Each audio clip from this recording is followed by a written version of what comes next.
Together, let's embark on a scientific exploration of yoga, where you are the scientist, your heart is the laboratory, and you are the outcome. Namaste and welcome to Astha Bhajan channel. Today we'll take up those pending questions. They're quite interesting questions and I would like to explore them in details. Be patient with us because these are personal questions and some of you may benefit, most of you may not, because it may not apply to you. Well, I had this question on meeting the master. This question is from Krishan Paul Singh from Baraut, Bagpat. Daaji pranams. Please talk to us about guru or guide. Is it important to meet the master in person? Well,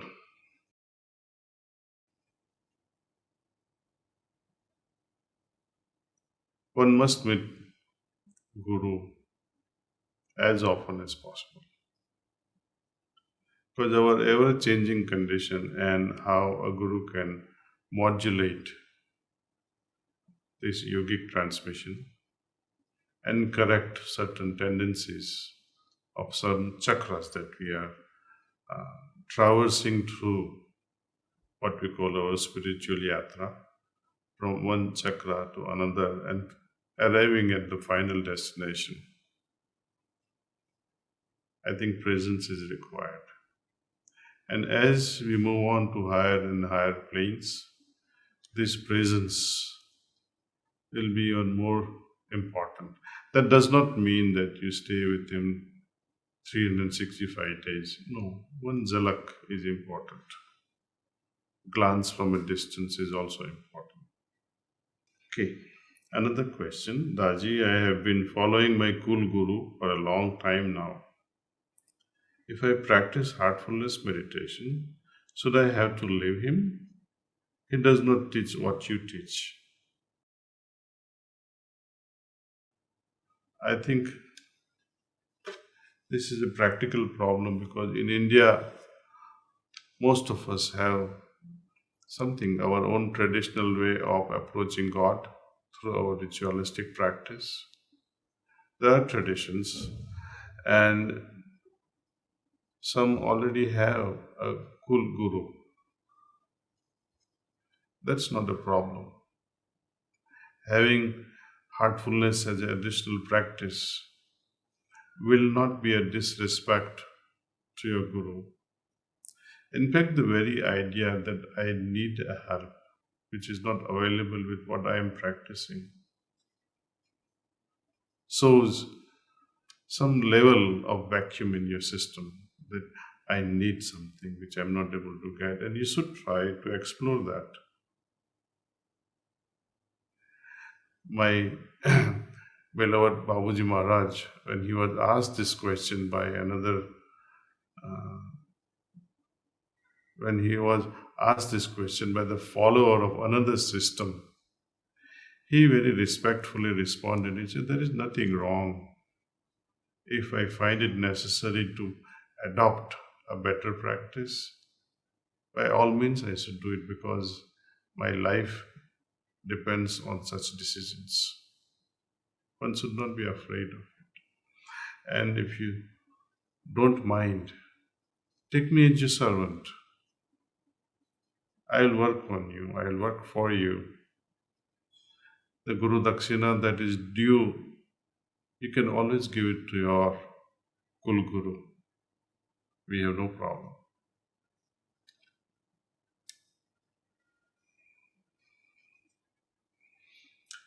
How to listen inner voice. If I sit in meditation with a certain question and answer comes, then how to know if the answer is the right answer or just a random thought? How to know if that is divine voice from within? And if I sit in meditation with any question, will I always get an answer? It's a question from Ritik from Varanasi.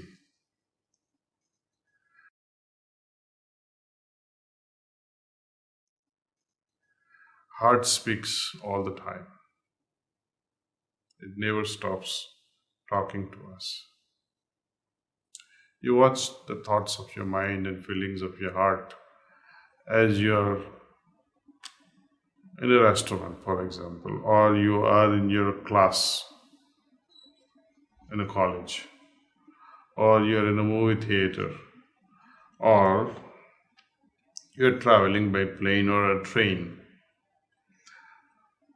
Observe your thoughts and feelings at every little thing that's happening inside you.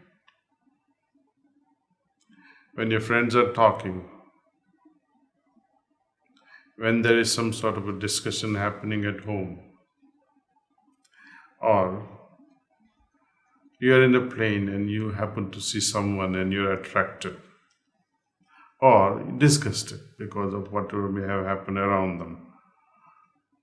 So there is always a feeling of likes or dislikes. And who concludes these likes and dislikes? Always your heart. Always. So I would like to share this one particular experience. If you see my studio here, two, three walls are colored with crayons. Crayons used by my granddaughter. She is hardly 2.5 years old now. She brought in the same crayon in my bedroom and started. She was about to start her favorite violet crayon color and start painting my bed.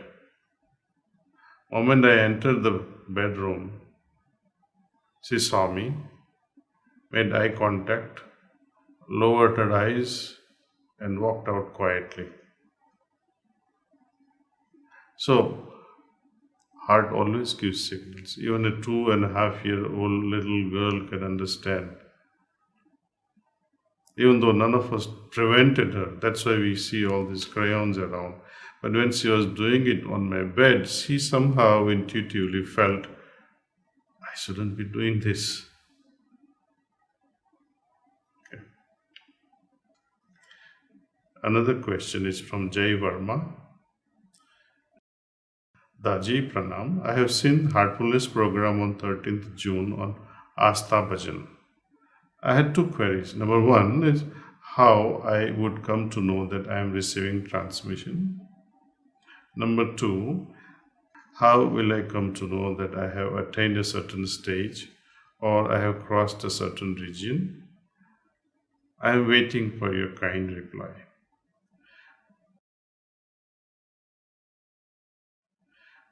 Well, you would immediately know whether you are receiving transmission or not. When you close your eyes and try to meditate by invoking this pranahuti or transmission, or when you are using this app, Hearts app, or when you are seated with the trainer, and after the proper initiation also when you are sitting on your own, because when you are taking the initiation and the heartfulness system, you'll automatically be made to feel this transmission. You'll become like a magnet attracting this transmission.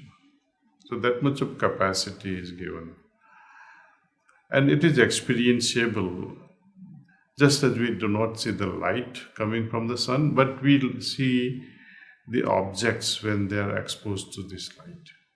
Likewise, transmission, it cannot be felt directly, but its effect can be experienced as a result of this transmission flowing in our system. Your second question is, how will I come to know that I have attained a certain stage or I have crossed a certain stage? I'm waiting for your answer. It's like this.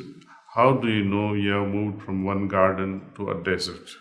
Or you have touched water and now you're touching the fire? See? The experiences are quite palpable. When you do feel that I'm meditating on the heart. You will, as a result of this maturing of your condition in the heart, and with God's grace, when you move to the Atma Chakra, you will see the drastic difference. You will feel that, yes, now I am different. My experiences are also different.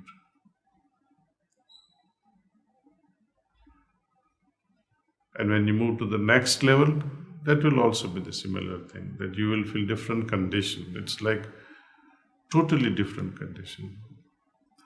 You will not be able to feel the same experience time and again. That is guaranteed. That is for sure.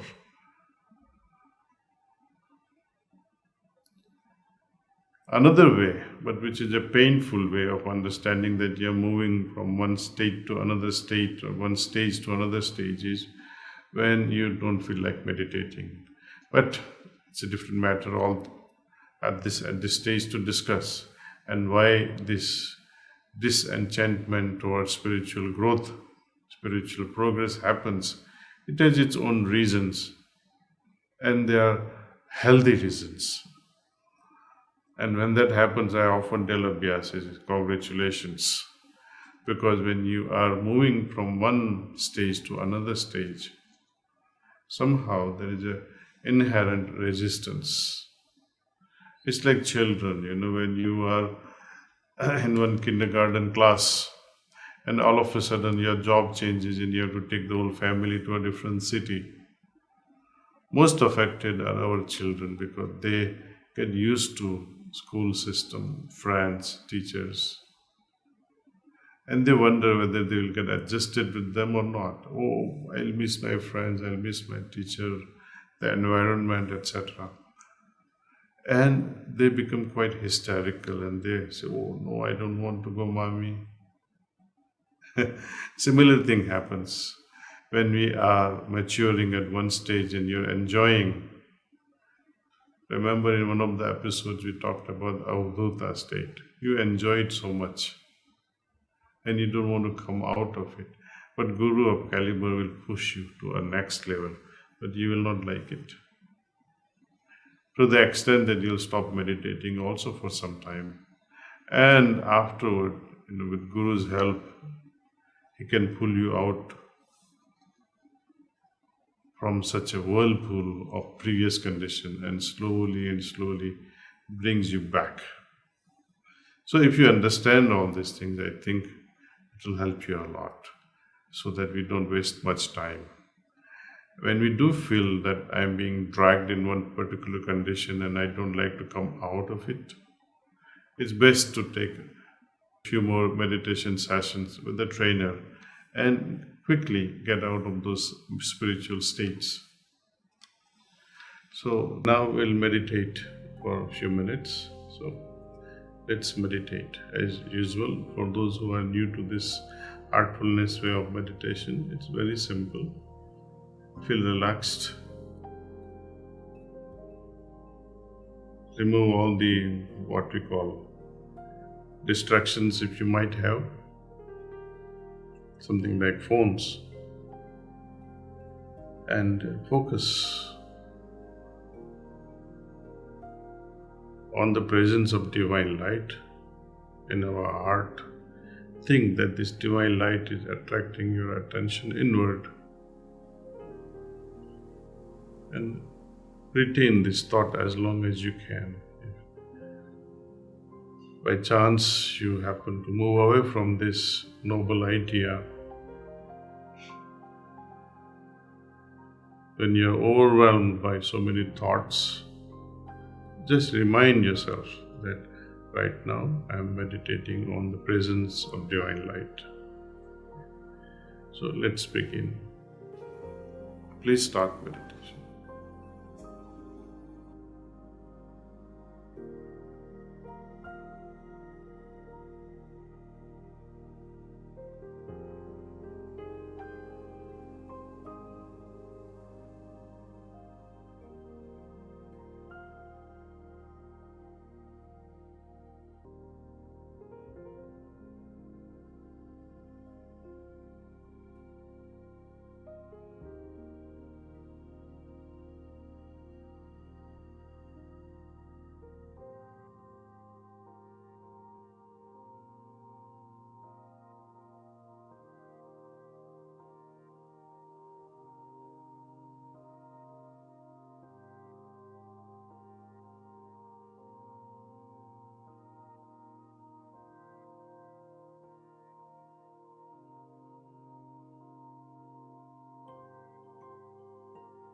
That's all.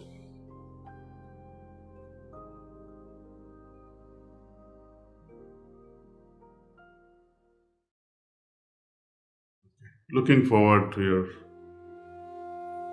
participation coming Sunday at 9 a.m. See you then. Namaskar.